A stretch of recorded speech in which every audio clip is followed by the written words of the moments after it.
Okay. I've decided everyone falls on a spectrum of rat or blob. Yeah. And every human face looks like a rat to the extent that it does not look like a blob, and looks like a blob to the extent that it does not look like a rat. And it's a spectrum. Damn. And it's the perfect spectrum because no matter where you fall on it, it's incredibly unflattering as a comparison, which means that everyone should be equally offended. You think there isn't a perfect, like, you think that I wouldn't, that people wouldn't rather be 50% rat, 50% blob than 100% rat? That gives you the worst of both worlds, if anything. Not that people in the To be middle a of the blobby spectrum. rat? Well, I'm just saying that, like, yeah, you look like, oh, you only look halfway like a rat and halfway like a blob. Like, it's not actually better than looking like fully like rat-like as far as human faces go, or fully blob-like. Okay. I think so Nick's answer to the whole question of body positivity is we all look like an amalgam of hideous features. It just depends on which hideousness comes out in you.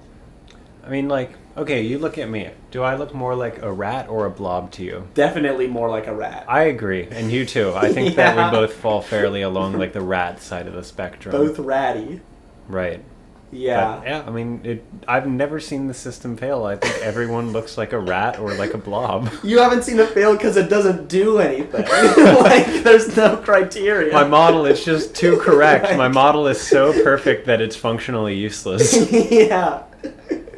Like, yeah, you can scale everybody, but I don't see it. But It's a good conversation starter. yeah, Go to a party someday and rate everyone on a scale of rat to blob. rat to blob. I bet you could come up with an even better one. Well, what's your idea? I don't know, but I bet you could do like a trifecta of...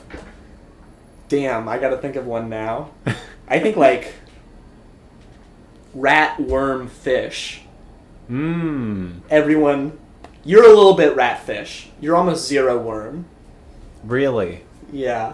It's hard. That makes it a lot more abstract. I mean, that's definitely an interesting amendment to it. Yeah. I don't know. I've held to the rat blob spectrum for years. I'm fairly content with it as a model, but I am open to amendments and alternative models and ways of seeing. So. Just wait till I come out with my pentagonal animal diagram. This is like so much more real and useful than like all of the political compass memes. Yeah, I agree. I agree with that. We agree. We agree. Gotta change the name of this podcast. Wow. Check out my new compass test, rat or blob. We would make it so far on BuzzFeed.